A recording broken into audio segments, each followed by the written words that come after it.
Boom. And we're recording, and we're going to talk about Snowden tonight, about the movie Snowden 2016, Oliver Stone.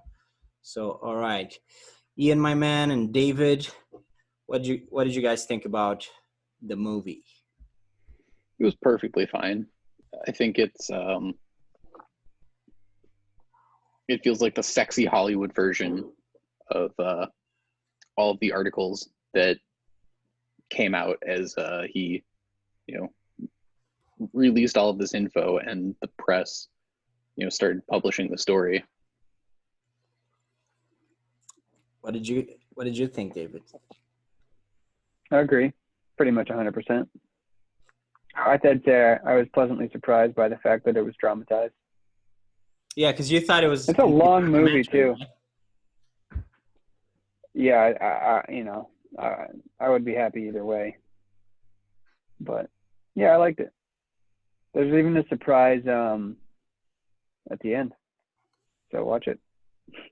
What was the surprise? A surprise guest appearance at the end. You know what I'm saying? What are you talking about? Who's the guest appearance? Well, I don't want to spoil it. Well, is there a sting that I missed? Okay, let's do the spoiler. Let's do our spoiler alert. So, spoiler alert, we're going to talk about everything that happens in the movie that we want to talk about. So, if you haven't seen the movie, watch it first and then watch this. Okay, so you can say now, David. So Snowden shows up in the end of the documentary. Oh, yeah. It's acted by Gordon Love Hewitt. Is that his name? And then actually Snowden pops in for a minute. You're like, wait, what's going on? But then you're like, oh, that's him. What's his name? In the interview? Gordon Joseph Lewitt, or I always forget his name. He has a long name. Yeah, Gordon Love Hewitt or something. Yeah. What's his name? Do you know, Ian? I'd love to know the story behind that. No idea. Snowden. I'm going to check it out. I always forget how to pronounce. It's very German to just the whole push name. words together. Yeah, there's how many words in his name? At least 3 long ones. It's not in German.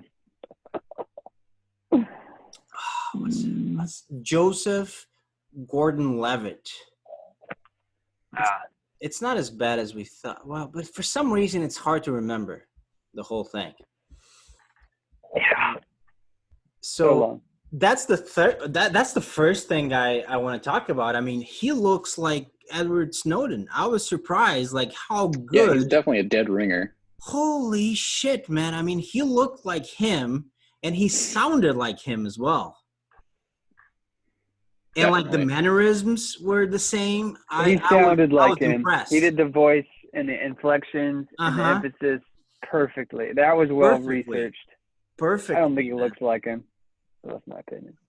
Yeah, that's what Bats said, because I watched it with Bats. She said, oh, he doesn't look that much like him, but he does the voice perfectly and the mannerisms. So that's probably a good point.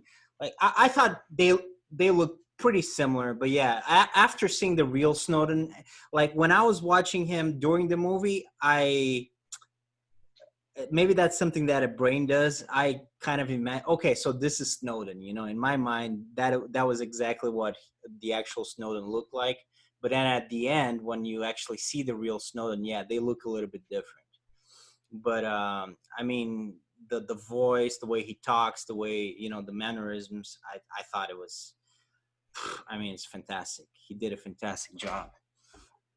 I can't think of a lot of other performances that well researched, for sure. I mean, quite as well, like quite as like that he basically evoked the guy so well. What's the name of that British actor? Daniel Day-Lewis. He's very good at that as well. Like in Lincoln, he's very good, and Bale, Christian Bale, he's also very good at that. But I think I liked the movie a little bit more than you guys. You guys don't seem so excited about it. I thought it was a very entertaining movie and very informative. I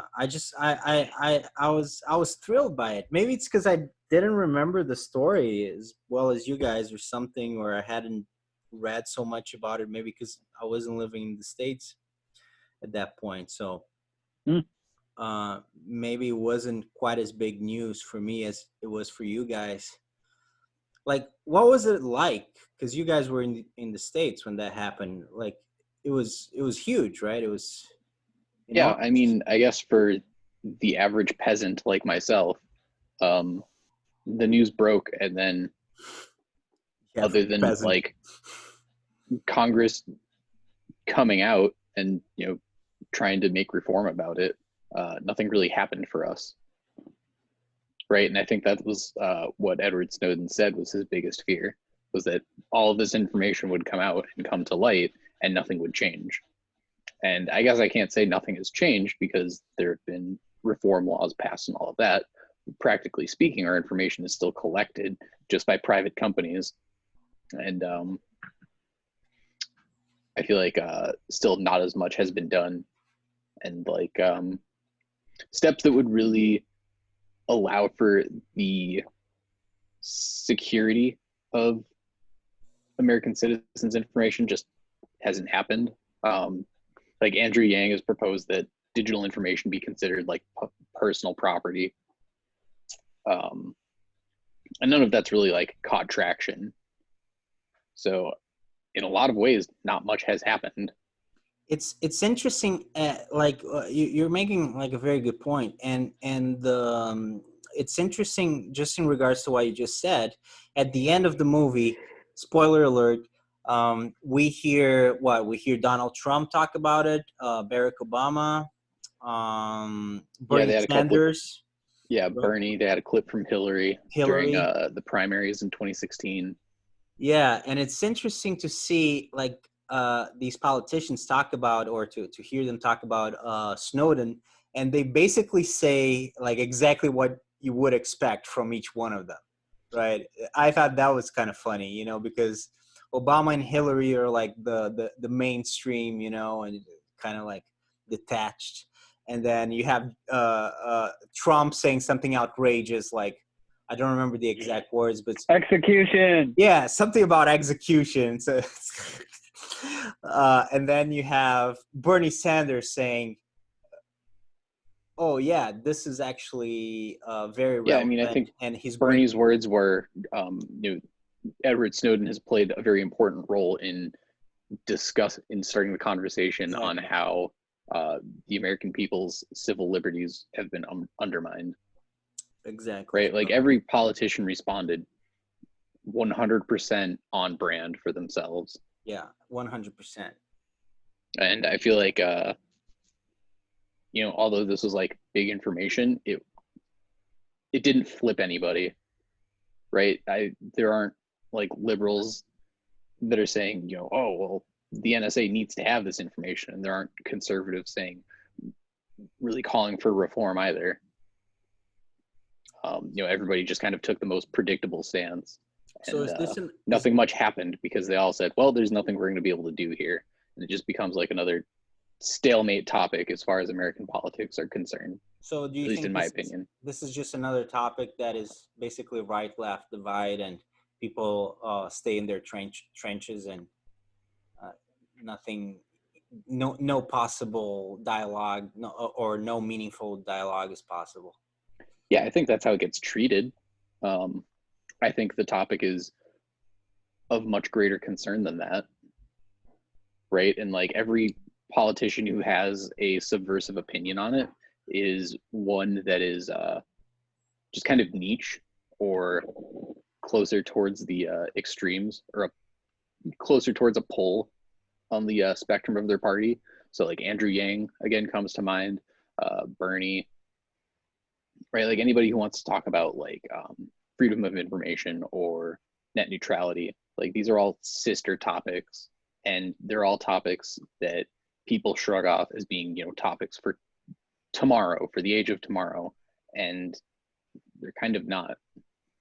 Not anymore. Not anymore. A lot of these things are coming true, or becoming true, or coming into fruition. Basically, all these tomorrow topics are becoming today's topics. Mm-hmm. Um,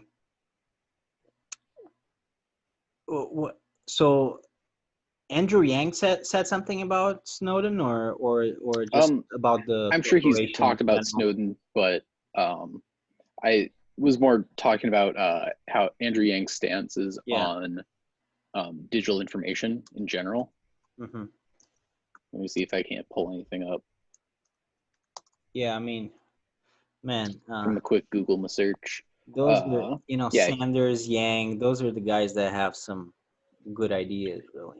right. Uh, But I think they're candidates and they're politicians who have very developed stances on things that the mainstream considers to be secondary. So, like on yang2020.com, his policy on digital data, the headline is just data as a property right. Um, let's see here. Each of us generates a significant amount of data each day during the normal course of our activities. From phones to computers track our movement and actions, while our browsers and websites track our online activities. As we've seen, some of the largest tech companies can know more about us and our lives than our families and those closest to us. As of now, data is owned by the people who collect it, and they're allowed to do anything they want with it. They've sold it, used it to target us with advertisements, and have analyzed the vast majority of data to draw conclusions on whole populations, allowing them to monetize it. So if we scroll down a little bit more, he says this needs to stop. Data generated by each individual needs to be owned by them with certain rights conveyed that will allow them to know how it's used and protected. These rights include the right to be informed as to what data will be collected and how it will be used, the right to opt out of data collecting or sharing, the right to be told if a website has data on you and what that data is, the right to be forgotten, to have all data related to you deleted upon request, the right to be informed if your data ownership changes hands, the right to be informed of any data breaches, including your information in a timely manner. So things like that really are considered luxuries at so this point. do you guys think that we would be having those kinds of, not that we're really having those kinds of discussions in the mainstream, like you said, these are more advanced topics, so to I speak. guess I would say they're more academic and secondary, Well, not necessarily advanced. Andrew Yang campaigned in 2020 about issues that people are going to be talking about in 2028. So Yeah, definitely. I think Yang is 10 years ahead of his time. yeah, but did Snowden really change the conversation with this information that he brought forward? Did did it really change things or not? What do you guys think about that? Or was it all for nothing essentially? I personally don't know enough about the laws that were passed. You said there was some remediation. Ian sounds like he knows more about it than me. Yeah, I mean, at the end, they flashed a couple of headlines, and Congress passed a couple of laws to reform what data was collected and to have a little bit more transparency about it. But I guess I don't know enough of the gritty details to say how effective it is, and I certainly don't know enough about what information was being collected before to say what has changed. It's probably fair to assume that they can get anything you've ever said or written into a computer. I mean, honestly, after watching this movie, I'm gonna be a lot more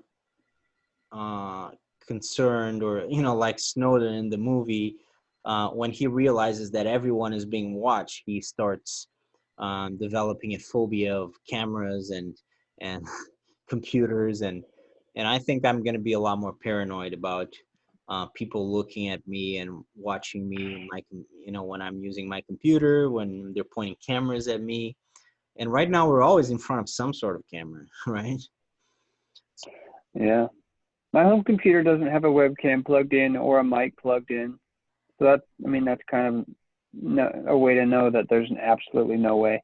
I would definitely have a piece of, electrical tape, something that's completely opaque over your eye hole on your door, as well as every camera that you own, if it's plugged into the internet. I'm gonna do that from now on because it's really scary, and it's really in that part of the movie that they say that even when something's turned off, the computer or the cell phone, they can still activate that piece of hardware, that camera, and they can still spy on you when you think it's turned off. I mean, how crazy is that? I mean, that was surprising to me. Not entirely surprising, but surprising nevertheless. Yeah. So you're never safe unless you actually have something covering that camera, basically. You guys have your phone go, what can I do for you? I use we all have different operating systems. But do you guys ever have that happen? Say it again. Does your phone ever like respond to you asking it a question when you weren't asking it a question? I've never really had that issue, no. No. Really? I don't think my phone is good enough. Okay. I think that's well. When I say anything with the word like the sound, "Hey Siri," anything with that sound in it will trigger my phone to, be like, "What can I do for you?" And it's just like, oh crap.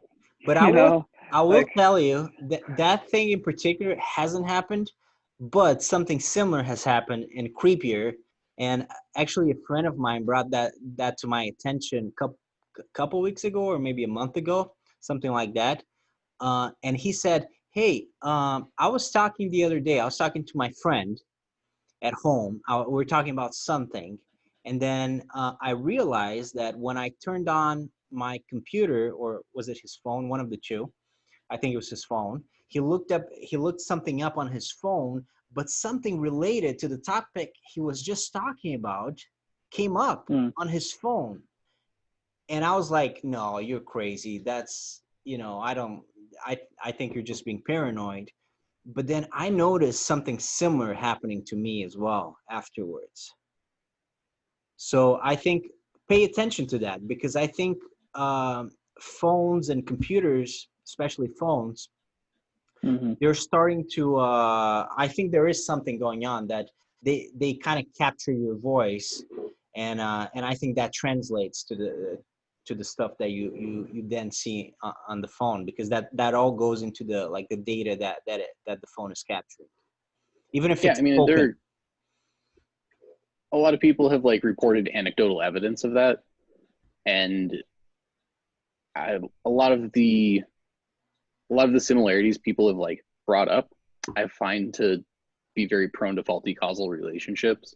It's possible. I'm just saying there's I mean, it's there definitely might be possible. something going on. I guess there's a distinction between the NSA using that information and private companies using that information. Oh yeah, I don't think it's the NSA in this case, but I mean, the NSA at this point is probably 1% of the people or entities spying on us.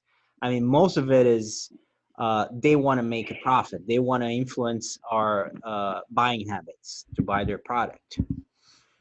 Yeah, I mean, that's when big data comes into play. Yeah, and that's most of it, But then you have the NSA. But yeah, at this point, Snowden has probably also changed his views. I imagine. I mean, the government thing is very concerning, but it's really not just the government anymore that has that capability. It's basically corporations, all over the world. It's big data company, big tech companies. Right. All types of organizations out there, trying to change your opinion about stuff. It's not just the government. Yeah, I mean, I think there's a careful distinction to make between data gathering entities that we let into our lives through some voluntary degree, and information gathering entities that we absolutely do not. Right. So Snowden was really concerned about his girlfriend's emails being specifically tracked.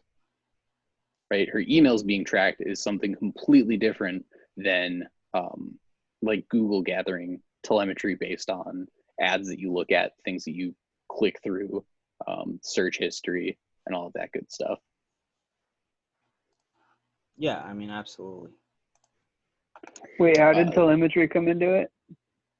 Well, that's effectively what that is. So figuring out how you're using an app is typically called telemetry. So if you're, let's say on YouTube, you're searching up one Sorry, pot I'm going to interrupt you real recipes. quick. I think it's just a matter of me hearing what you said. Did you say telemetry or telemetry? Telemetry with a T. Oh, okay. Sorry. Yeah, that's everything. Well, that's Yeah. I thought you said telemetry. My bad.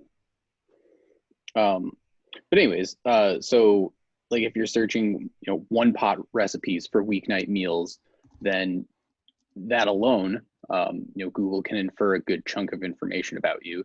They can infer that you're probably under $250,000 of income. They can infer that you cook, that you're in the market for simple and quick recipes, and that opens up a whole range of options for advertisers, people who are going to sell, like cheap and affordable cooking ware. Maybe you're interested in those meal kits. And like all of that really just starts to triangulate what seems to be very accurate information. So a good way to test it, to see if your phone is actually listening to you, is you pick something that you would absolutely never choose to buy. So like wetsuits. So I could say, I'm very interested in purchasing a wetsuit, and for the next 2 weeks, I could just bring that up in conversation, but never actually search it through any electronic device and see if I start getting ads for a wetsuit. That's a good way to test it. Have you done that? Have you tested that? No, but I'm going to try it. I've heard I'm gonna other try people it do too. similar things. Yeah, you could do a wetsuit or a leaf blower. Like just pick something that you absolutely have no need for and that you don't think you have searched for in like the last couple of years. Let's do that experiment and reconvene. See what the results are. Yeah, I'm down. There's 3 of us, so it's Hey, pretty do you have any recommendations on wetsuits? See, I'm starting right now. good. Is Emily I'm there thinking with of you? buying a wetsuit. So what? This way my FBI agent Hey, can do you hear me guys and he do you knows. guys know where I could buy some parking cones? There you go. I need some like orange cones, like parking cones. Traffic cones. Traffic cones. Yeah, Very traffic good. cones. So Do you we guys know have where I could buy some wetsuits, traffic cones? traffic cones. That's awesome. So what do you guys think about the decision that he made at the end of the movie? Like the big decision in his life to become a whistleblower and just expose all of that. Well, was that the right decision? Is it justifiable?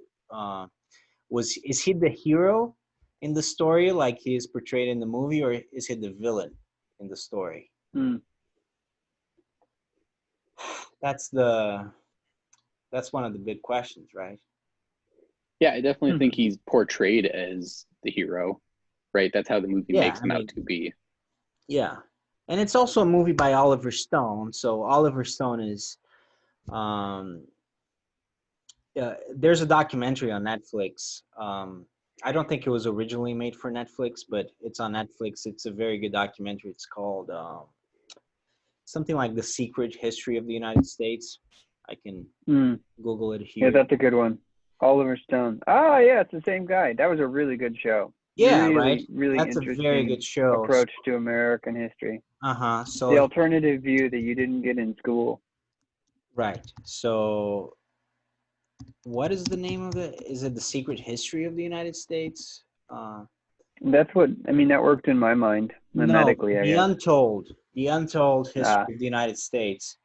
So yeah, and it's kind of like in the same line, on the same line of there are things that are wrong with the government and that we should question, and there are hidden influences that set the agenda in the United States, United States domestic policy and foreign policy.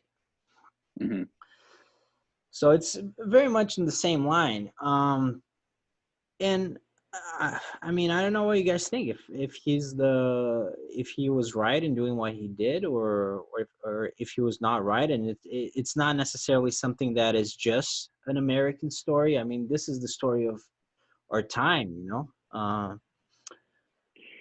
what governments do or they do not do, if they are spying on us, if they are not spying on us, if security is more important, if freedom is more important. They actually have a dialogue in the movie. I think that's probably the biggest question, right? What do you value more? Do you value Yeah. freedom more? In which case, hey, maybe Snowden is your guy, or do you value security more? Which maybe you agree with the CIA guy, right? His boss. It's There's a really honestly, interesting. it's not an easy answer. It's not an easy question. There's so many things to talk about. Maybe Ian, maybe you should pick which way we diverge first. Sure. On the paradigm of freedom versus security, I think there's a very large cognitive dissonance in the United States over which one people value. I think like blind patriotism, and especially with like Trump rhetoric in the last 4 years, there's this falsely idolized value of freedom and like freedom of speech and just civil liberties that I think people don't actually care about as much as they care about their security. I think freedom of speech is completely overrated. This is an unpopular opinion of mine. No, I kind of agree with you to a certain extent, at least in the sense that, there are stupid forms of freedom that are completely, stupid. And then there are very important forms of freedom. Like Snowden, he's defending a form of freedom that is the freedom of people to be free to live their lives without being spied upon, without having their lives and data controlled by the government, against their own volition. And then you have stupid forms of freedom, which is, if I want to wear a mask, I wear a mask. If I don't want to wear a mask, I don't wear a mask. And you can't tell me what to do, which is really like the reasoning of a 5-year-old. So those are very different forms of freedom we're talking about, right? Oh, totally. And I think, like the 5-year-old freedom, right? Like personal freedoms that people seem to value so strongly, I think are very overrated in a lot of ways, because for one, they just get abused and aren't really beneficial versus a lot of security, right? Like people don't really know security or the lack thereof in America. I feel like a lot of Americans don't understand the concept of truly being at risk of being like in a war-prone country. And like the price that we pay to have the amount of security that we do. So what are you saying?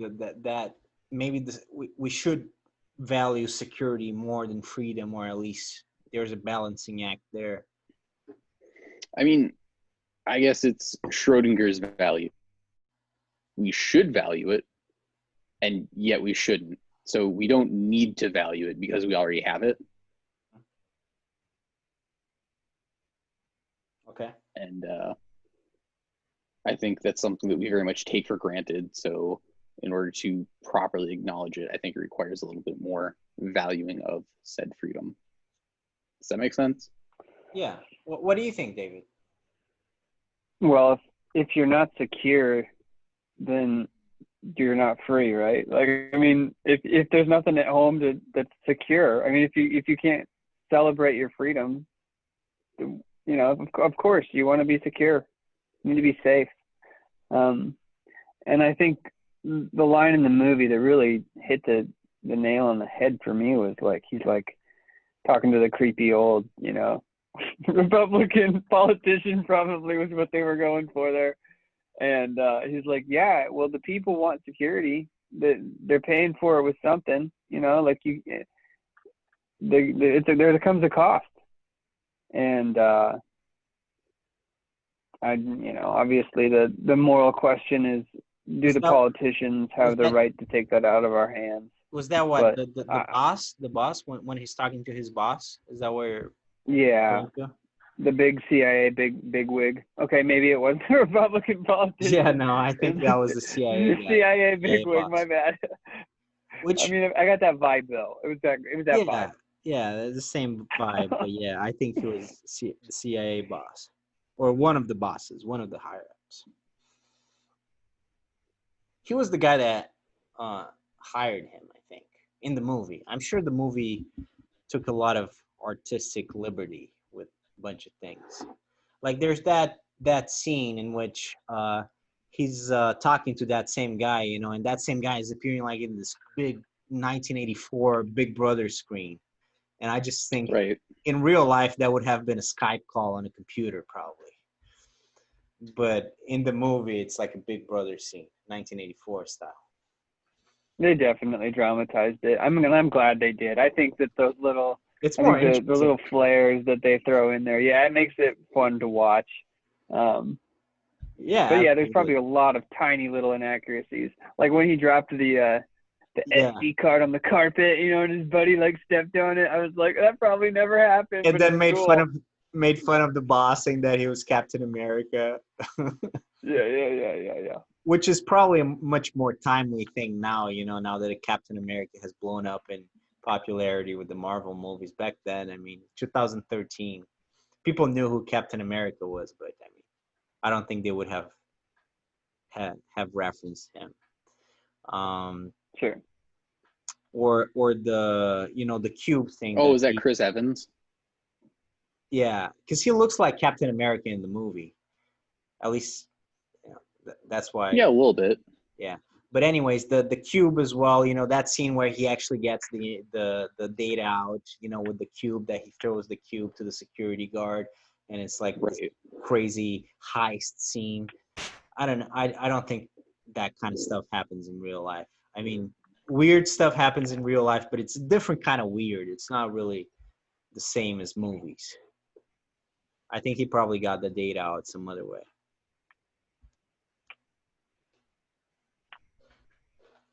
I don't know. Yeah, it's definitely like you can tell where Hollywood is having their fun. Exactly. I think that was a Hollywood moment.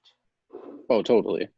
When he pulled the Rubik's Cube apart, you were like, no. Yeah. But you knew he was getting out. You know the end of the story already. Well, the end of the story. Well, to some extent, because actually, he appeared recently, and now I'm gonna have to watch that. He appeared recently on Joe Rogan. And how did that happen? Is he still in Russia? Was that? Yeah, he's still in Russia. So that was probably a Zoom call on Joe Rogan. They're probably sure staying in Russia similar. because his wife is tired of moving around.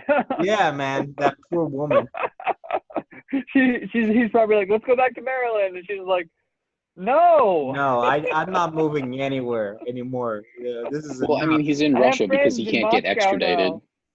She just you kind of feel bad for her because she just kept trying to live like kind of a normal life and like do her own The thing, poor woman. like find The herself. poor woman. And he's like constantly, hey man, we gotta move, gotta go somewhere else, gotta restart your life. She's very patient. She's a very patient girl. Yeah, I guess that kind of comes back to like the question of, did Snowden do the right thing? And in a very Ayn Rand sort of sense, I think he absolutely did not, because if I were in his shoes, I would have, realizing how draining that line of work is for me, I would have quit, taken my talents elsewhere in the private sector, sat down with a cool $500,000 a year salary in any sort of programming job that he could have walked right into and just cut the stress of my life by a fraction and lived happily ever after. Right? Like I would have looked at that and said, causes you stress. Like the idea that you're being monitored causes you personal stress in your life is what you just said. Correct? Well, no, I guess if I were in Snowden's shoes, because they really focus on how much stress, every aspect of his life is going through, and like what the job is, what sort of toll it's taking on him, personally, physically, emotionally, romantically. But Yeah. right? Like it literally ruined his relationship several times over, and he kept patching it up. So, I mean, after the fool me once, shame on you. Fool me the second time, just quit and get a less stressful job. Well, Rand's ideal relationship, the hero isn't really hanging out with his girlfriend all that much. I don't know if you guys have read Fountainhead, but he basically tells her to leave his apartment. Yeah. And she's like, I want to hang out. He's like, no, I gotta work. I gotta focus on my genius. Wait, what's that? Yeah, and I think that's a really interesting relationship. Is that a movie or show? No, it's a novel, a very long, dry. Yeah, The Fountainhead. I've never. Oh man, you're not missing much. I was riveted the entire time. It's a very controversial book about laissez-faire capitalism. It sells like the second most books in the United States next to the Bible. Like it's extremely widely spread. It's a huge literary piece. Ayn Rand. Oh, okay. It's just the people that don't like it hate it. Like it's one of those things where you either are for it or she's extreme. She's so extreme. I think that's her weakness. But she's a libertarian, Dominique Francone. No, she's a firm capitalist. Hardcore Republican capitalism. She's coming out of Soviet Russia. Got to keep that in mind. So she lived through East Germany kind of stuff. I guess the reason I brought up Ayn Rand is because I see the biggest thing I appreciate about her works and her themes are the themes of selfishness. Like you should take care of yourself first, right? Like there is no God, only you. And I really take that concept to heart. And I feel like Edward Snowden did not. He, in a lot of ways, is an American bootlicker, right? And you see that in his devotion to his country, and then as it slowly starts to waver, and he continues to question the actions of his country, and yet continues to devote himself to the causes of forwarding America, the greatest country ever. And he definitely changes values throughout the course of the movie. Well, there's definitely an arc to his character. There's this narrative. There's a second narrative that I was starting to see as I got halfway through. How he started out as trying to be a special operations person or whatever, or being an infantry. I can't remember if it was special officer or whatever. Yeah, I mean, he was in basic training. That was the for the army. Yeah, it was probably just in the movie. It seems that it's special operations that he's trying to become. Yeah, I mean that's his end goal, but when he breaks his legs, he's in basic. He's in boot camp. Army training, probably, right? Yeah. Very, very common story. Not everyone's body is meant to be a special operations person. Anyways. Or just a soldier. I mean, they say, you're like a 150-pound boy, and you're just not cut out for this. Just go about it in a different way. He's coming up in that time when it was sexy to join the military, right? 9/11 just happened, and that's also true. Yeah. He wants to be a national hero, and he's getting robbed of that opportunity, right? So Snowden might. I mean, there was this undertone in my mind that there might be this hero complex underneath some of it. Yeah, that's a very good point. He wants it kind of makes sense. He wants to be special. He gets stuck in Hawaii with this wants to serve boring ass job. Yeah, he wants to do something heroic. He wants to be a cowboy. Right. He wants to be a cowboy, or a hero, a Captain America. He wants to be Captain America. Even though he doesn't look like Captain America, but he wants to be it. One. So with that light, it kind of paints Snowden as a little bit of an attention seeker, a little bit of a, hey, look at me kind of thing. But, I don't know. I guess I don't see him so much as an attention seeker as I do somebody who has a strong moral code. And I think his moral code gets rocked to the core throughout the course of the movie. Right? It takes a lot to truly commit treason and theft of, state secrets like he did. It takes a lot to really come around and, question the dogma that he was working in and offered himself into.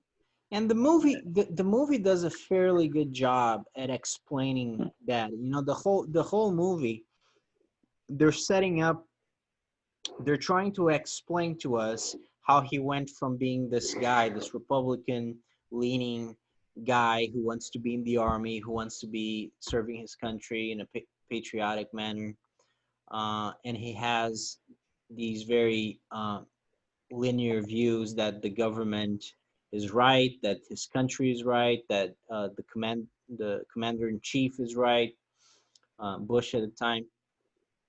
And the movie explains how he goes from that gradually towards the rebel who is anti-government and is trying to explain to people, show people that the government is doing things that do not serve the people, right? Um, and I think the movie does a good job. But you would, for us to fully understand his reasoning, we would probably have to talk to him or to listen to an interview, a very good interview, because Yeah, I mean, I'm I've not really read a sure couple of articles exactly. about. Yeah, like what exactly led him to make that decision, because it is a pretty drastic decision. And The movie made it feel like there was an emotional catalyst, right? So he met with his boss. mhm. You know, they used that 90-inch screen. His boss's Yeah, face was the size of the Big wall. Brother moment. Yeah, they were definitely hitting that imagery. And he said something about his girlfriend, and it was like Oh, that's right. Yeah, that was like the switch. That was when yeah. Snowden decided to make the move. And I think You're yeah, absolutely right. In when the you movie, that's how realize they that, portray it. Yeah, yeah, you're under threat of your boss, then yeah, okay, which probably didn't bye. happen in real life. Which probably didn't happen in No, real maybe life. not. Yeah, Maybe not. But yeah, when the system you're defending is threatens you, would probably be a point where you turn. yeah. Uh, And to answer, I had a thought, Ian, on your comment of him changing his mind. There was kind of like this redemptive journey he tried to take, right? So he was trying to develop the software that was a backup, right? The data backup. And I think he saw that as like a defensive or appropriate measure for what they were doing.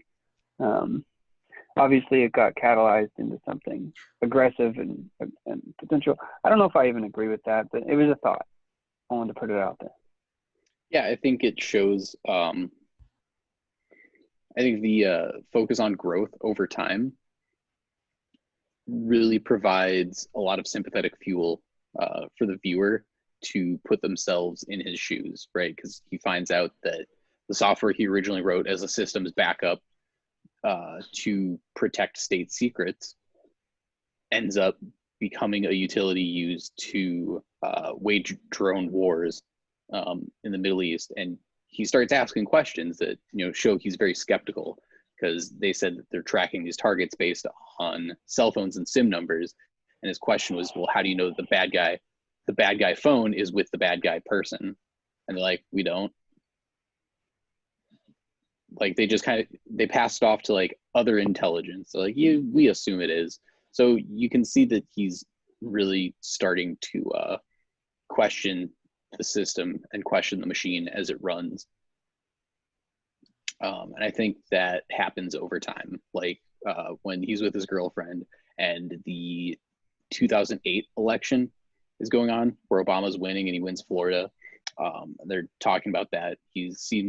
She alludes to the fact that he's started to become a little bit more liberal over time. well, in So I think he 2008, really does step away from like the authoritarian ideals that he had at the beginning of the movie.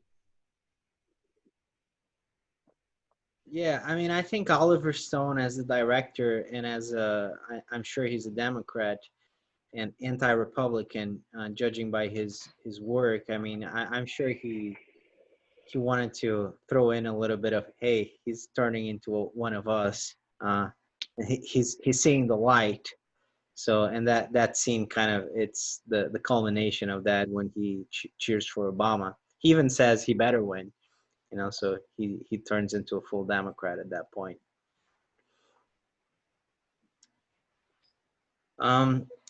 But have you guys seen that interview with Joe Rogan, the Snowden interview? No, I don't watch Joe Rogan. You have, David? 1.5 of them, I think. I might have finished the second one. Oh, there's two? I felt like Joe Rogan was putting anyone on that might take votes away from Biden for a week or two. So he had 2 interviews with him? Yeah, there was one about a year ago, Okay. and then there's a second one. So what did you think? Was it interesting? How does it relate to the movie? Does it show something that the movie doesn't show about his character, his intentions? The first thing you notice after having seen the Joe Rogan podcast is just how well Joseph Gordon, whatever his name is, does Snowden's voice. Like, it's just super good. But yeah, you learn stuff from Snowden, including kind of a lot of that story.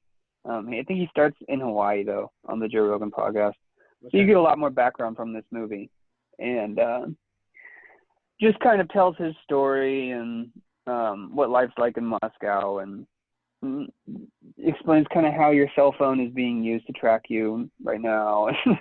Just a bunch of really fun 1984 stuff. 1984 stuff. Little Black Mirror in reality. Well, if anything else, I mean, he's a character that is bringing up issues that maybe, I don't know. Yeah, maybe there's a degree to which some of these things need to be done in order to ensure security. But we do need to be talking about these issues about privacy of data and how the government is intruding on people's lives and how this is all going to work out in the future. Because I mean, we're in it for the long haul now. This is what we're going to have now. We're going to have technology, and we're all going to be on the internet. We're all going to be on camera. But we're going to have forms of regulation. It's not going to be able to be like the Wild West, because if not, people are going to be trampled by not just the government, but all of the big boys out there, right? The big corporations that are getting bigger, like everybody, everything that is more powerful than the individual. So we do need some regulations. Absolutely agree 100%. Yeah, I mean, I do too. I think one of the problems is that by the very nature of security, there cannot be any sort of watchdog agency. So we really have no way of knowing if the government is violating its own laws, be it the CIA or NSA. They can make these laws saying that there will be more transparency against their actions, but there's no system of checks and balances to hold them accountable. I think that's what really needs to exist, but at the same time will not, because there's no way. It would defeat the purpose, really. It's a tough balance between being transparent and having that system of checks and balances, and also doing some things that need a degree of secrecy in order for it to work, like getting the bad guys, getting the terrorists, or Right. I think there's national security interests that are actually a real thing. I guess I disagree with the notion that there's a balance, because I feel that security and accountability are two mutually exclusive properties in the context of information gathering and what sort of access the U.S. government has against its own people. Can you be a little bit more specific, or Sure. So get that? Yeah, I didn't follow much either. So if the NSA has the ability to track any citizen at any given time, and spy on their webcams, track their phone records, things like that. If there's some sort of watchdog agency that is able to review all of those actions and view the history that they have of tracking all of those individuals, there's no point, because the watchdog agency would have to publish that information, or the watchdog agency would have to be aware of it. And if they're aware of it, then it's not a secret anymore. Yeah, I mean, yeah, but I do think that, I don't know if balance is the right word, because you do make a good point. But I mean, there needs to be something. There needs to be something to protect people and to ensure that people's privacy is still a thing. That privacy doesn't completely disappear from the world from now on. Those are, 21st century issues. This is the kind of stuff that is interesting and important to talk about, because these are new issues that we're going to have to figure out, because these weren't really things in the 20th century and 19th century, 18th century, but the 21st century brings a whole new set of problems and situations that need to be figured out. It's the new world. Anyways, anything else that you found interesting about the movie?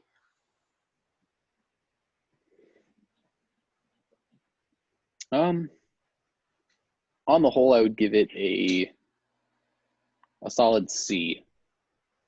Solid C. Oh man, you're being a little bit harsh there. A C? Yeah, I mean, I think it's Ian's hard to please. Ian is hard. No, he liked the previous movies a lot. You like Spotless a lot. You liked Night of the Living Dead. He was very, very happy with that one. Indiana Yeah, Jones. I mean, I guess a little bit I less. would compare this movie to other movies that are based on, American politics and American events. Like what? That are like The Big Short is one that comes to mind. The Big Short. I think I've seen that one. Have I? Yeah, I think so. Man, I don't know. I'm not even sure if I've seen the trailer or the whole movie. So I don't think that movie was if I have seen it, it wasn't very memorable to me. No, but I don't think I've seen it. I think I've seen the trailer a number of times. Have you seen that one, David? The Big Short? Oh yeah. Is it good? Good one. Yeah, I haven't Yeah, seen that one. definitely worth a watch. Yeah. There's so much that's happened in our lifetimes, even in the last 10 years, like world changing stuff. Yeah. They're still doing subprime loans, guys. Like, we're just not learning from our past. Like, it's gonna happen again. I mean, yeah, right now it's gonna be interesting to see what happens to the economy now, because I don't know where this is going with this whole COVID thing and the stock market going up. I think there's a huge expecting the stock market to crash, or at least to go down, just like everything else is going down, but it keeps going up, no problem. I don't know. Yeah, I mean, it had its crash back in February, and it has largely experienced a V-shaped recovery. Yeah, which I think is very unfounded. Yeah. Guy in our philosophy group, Rupinder, is that how you say his name? Well, Rupinder's one person there, yeah. Rupinder. Yeah.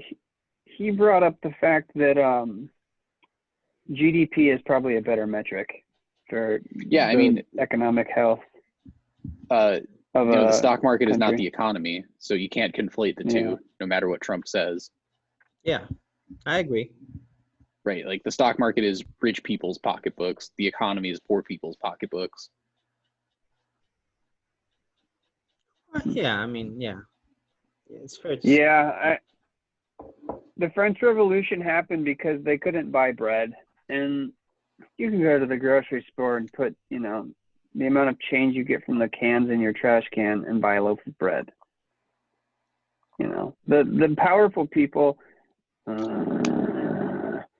I feel like this world we live in is about like the simplest paradigm that explains it the most thoroughly is this battle between the wealthy and the poor, and like the middle wealth and the poor. Like there's just such an uneven distribution of wealth happening right now, and I think that's the root of most of our problems, personally. Mm-hmm. But this is a podcast about Snowden. So I mean, I guess if we can tie that in. We're reaching the end of, we're just talking. We've talked a lot about the movie, so it's fine. We're reaching the final stages of the podcast probably, so it's fine. We can talk about anything, David. And I think we're talking about movies that Ian started the conversation of movies that are kind of similar and how that compares to Snowden. Yeah, I mean, it makes me think of like I said, The Big Short, The Social Network, which is about Mark Zuckerberg and the creation of Facebook. That's a high bar, though. I mean, if you're talking about the social, well, I feel like it's movies in the same category. Yeah, no, it's true. Yeah. What others really? I would say this is more like a biography, perhaps. More than. Yeah, I mean, this movie is based on a book, and the book is clearly based on the events. But I thought it was it tells the story very, very well. It's a very entertaining movie. It's informative, makes you think, because his life makes you think. The whole issue of Snowden, what makes him important. It's a very interesting conversation. That's why I chose this movie. But yeah, I don't know if it's the best movie ever, but it's certainly a competent movie that gives you a very good account of his life, or at least the moments that matter. Mm-hmm. I guess as far as like I mean, if we're talking about it as being a movie, right, the only thing that makes it unique are like the Hollywood dramatizations. So it makes me think of like Sully is another good one. Right, like that movie is genuinely like gripping and thrilling to watch. Sully is fantastic. That's a fantastic movie. Right, and I feel like I didn't get a lot of those. It's about the pilot who landed the that commercial airliner in the Hudson Bay. Oh, yeah, I had very low. Got Tom Hanks in it. Yeah, Tom Hanks. Obviously, he's everything with Tom Hanks tends to be good, but. I had very low expectations for Sully. I didn't even want to see the movie, but I watched it in Movies in the Park when they used to do movies. Yeah, I was with you that day. Yeah, we watched it together. Yeah, we did. Yeah, we were there last year. Yeah, and this is like the back when we could go outside. Saddest thing about the summer. It's not the saddest thing, but that's shitty that we didn't get to watch movies in the park. There are definitely worse things, but that's my favorite thing about Minneapolis, man. It's the summer watching movies in the park. To me that's the best thing about Minneapolis. Yeah, but anyways. Yeah, but I mean, I guess if I like compare this to like biographical dramas, I find this one a little bit boring versus like others. That's fair enough. I'm going to be a little bit more positive. I'm going to give it a B. I think for me, it's a solid B. It's not an A, it's not. I mean, what's a biography movie, biopic that is an A? I mean, Oliver Stone, to be honest, he has some good biographical movies. He made JFK, which is probably a superior movie. Let me, like, The Untold History of the United States is fucking amazing. Let's go look at his. Let's try something high tech. Let's share the screen. Let me share the screen for a second. Share screen.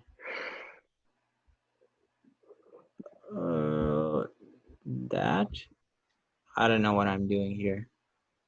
I hope I don't show people like porn by accident. Are you looking at porn? No, I wasn't looking for it. Just pops up, man. Look, if you've got nothing to hide, you've got nothing to fear. Exactly. That's another question we could talk about. That's kind of an interesting little question or a little issue that they talk about in the movie. If Yeah. you go, he, I think I agree with him. You know, everybody has something to hide. You know, we're people. Everybody has something to hide. The whole thing, I have nothing to hide, is bullshit.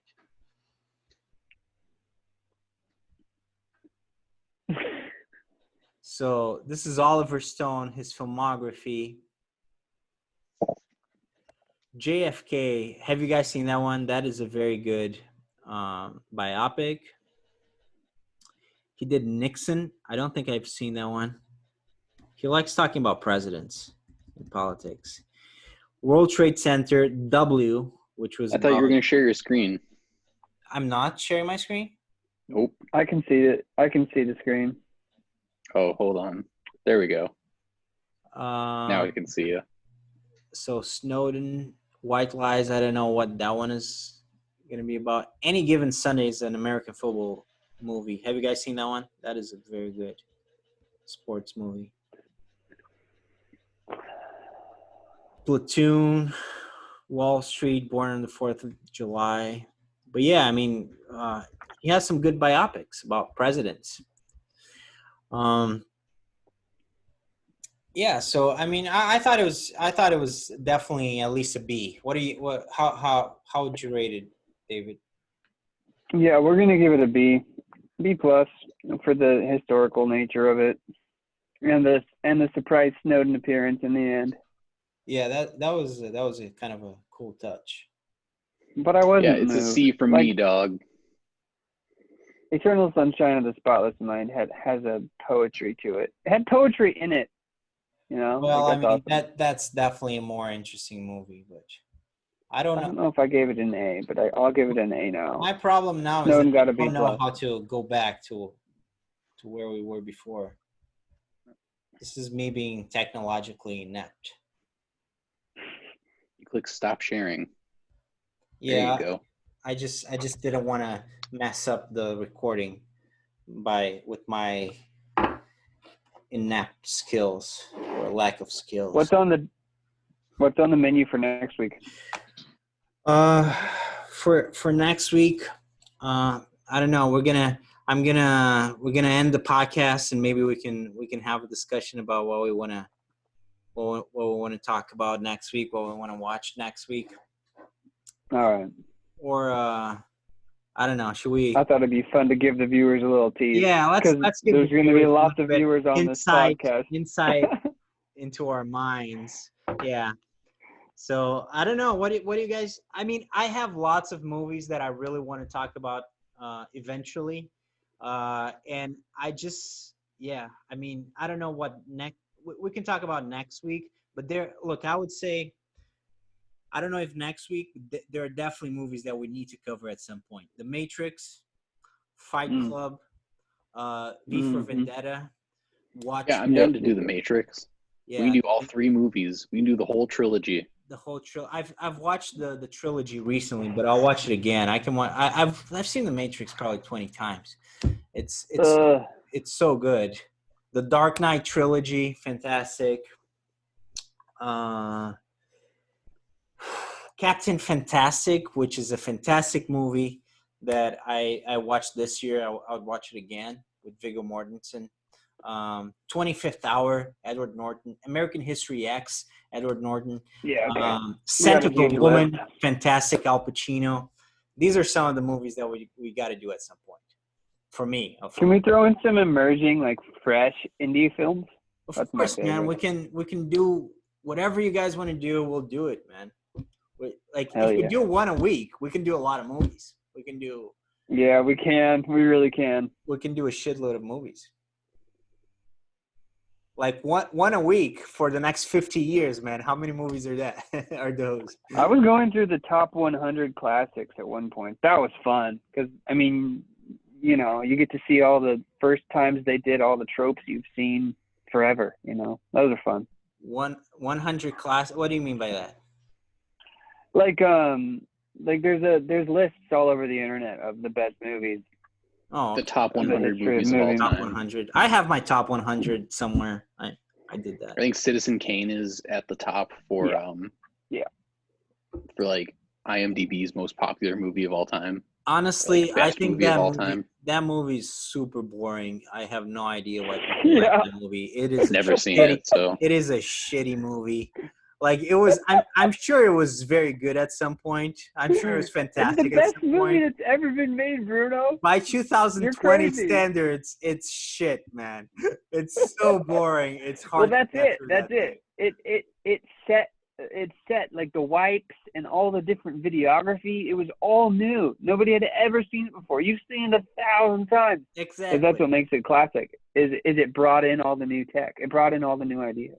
Look, It changed the videography forever. we can definitely watch that though. We can definitely watch it, even just to throw in some controversy. This guy saying that the movie sucks. Yeah, I don't No, know. it does suck. It's It to a sucks, modern man. Let's be 2020 honest viewer. It's about it. like, what is happening What here? is happening? This is It's so terrible. boring. But the purpose of the movie is good too. Like the end of the movie is like Yeah, classic. Like I mean, we can watch yeah, the yeah, yeah. movie and talk about Rosebud. We can do that. Rosebud, yeah. Oh, I just wish I was with Rosebud. We'll talk about Rosebud for 1 hour. All right. No, let's put that at the end of the list. Yeah, Thanks for humoring my request for talking about the future. I really enjoy this. This is like super fun way to spend Sunday evening. yeah. No, this was look. To be honest, I had a shitty week, so this was my favorite moment of the week for sure, by a long shot. I did. There is one. I don't know how we're gonna do this, or if you guys want to do this at some point. But I kind of like watching shows and talking about shows as well. So maybe we could do that I experimentally just got one time. this brand new sectional and a 50-inch QLED baby. I go, maybe we aren't gonna hang out, but if you guys ever want to come over, we can talk about that offline. Maybe we don't because of COVID. I can't Sorry. right now. yeah, I'm I going have into to. big old lockdown soon. I have to quarantine. Yeah, my bad. I have to quarantine because someone in my building, and my building has 4 apartments, got COVID. So, Oh, Yeah, my mom got it the other day. oh shit, is she okay? yeah, is she okay? Yeah, she's doing fine. She's doing fine. Okay. She's sick, but Yeah. she says it's like having a bad head cold. Okay. Hmm. Yeah, for most people, it's not, it's not terrible. So I'm sure she'll be fine. It's the same thing with my neighbor, actually. But yeah, I mean, yeah. So we're all, yeah, it's difficult right now, David, but we'll get to that. And so let me know if you need anything, Ian. But like this week, I watched Barbarians. If you guys want a show to watch, and I don't know if you like historical stuff. I absolutely love historical shows, so I'm very biased. But there's this new show on Netflix. It's a mini series, and it's called it's no, I'm sorry, it's not a mini series. I thought it was a mini series, but apparently they just confirmed that they're going to do a second season, and it's called Barbaren, and it's a German show, and it's freaking amazing. It's 6 episodes. It's about the Romans going to Germania Mm. and fighting the barbarians, and it's freaking amazing. But it's told from the point of view of the barbarians, of the Germans, which makes it more Oh, that interesting. does sound cool. That makes it Yeah, that even sounds more really because cool. I thought, I was like, okay, I'm gonna see some Roman stuff. I love Roman history. That's my favorite type of history, Roman Greece. But look, barbarians, it's very cool to see it from their perspective, and not only that, you guys, if you see this on Netflix, if you watch this on Netflix, you gotta watch it in the original language, no dubbing bullshit, because you gotta watch it in German and Latin. They do Latin for the Romans, which is I've been wanting to watch a Roman show with Latin speaking characters for forever. So that It's is always been a fantasy of mine too. Right? Yeah. Why what's up with the I British just want to hear accent? those Romans speaking that beautiful Latin language. Oh my God. Well, and okay, it's okay when they speak in a British accent, that's fine, It is a beautiful language. yeah, but you want that, Latin, they're Romans for Christ's sake. So, that should be the new standard. Now that they've actually done it, they should, go Mel Gibson on all historical shows. There's no excuse. You got to do the original language. It doesn't matter if you're doing freaking Romans and dead languages. It doesn't matter. You got to do the real language. There's, Stop with the British did you know that accents. early in the film days in Europe, everyone just spoke their language? Like it was just like multiple languages in a movie. Like you just spoke your language and they subtitled it. What? What's that? Yeah, in Europe, when the film industry was new, Uh-huh. you just spoke your language. So if you were an American actor in Europe, you spoke English, and if you were a Portuguese guy, you spoke Portuguese. And if In you were what? German, you spoke German. In Everyone was just speaking their own language. their own language and That their was the style. really? Maybe I could be full of horse manure, but I'm pretty sure that sounds that's. like bullshit, David. It sounds like bullshit. I'll see if I can substantiate it. I don't think in the beginning of the film, and I think it was silent. I think they didn't have sound. Okay, well, I am being vague, but anyways, Anyway, it is 12:03. It's over midnight. I got my eyes starting to get heavy. that's why I drink coffee. But I really appreciate I you don't know guys how you do that. because I wouldn't be able to have a proper conversation with you guys at this Nah. time because I have a baby and she wakes up early. Hmm. But it was a beautiful conversation with sharing this time with two beautiful minds. So I appreciate you guys meeting with me and talking about movies. Yeah, for sure, Bruno. We'll talk to you next week. Yeah. You got a diamond in there too. Huh? You got a diamond in there too.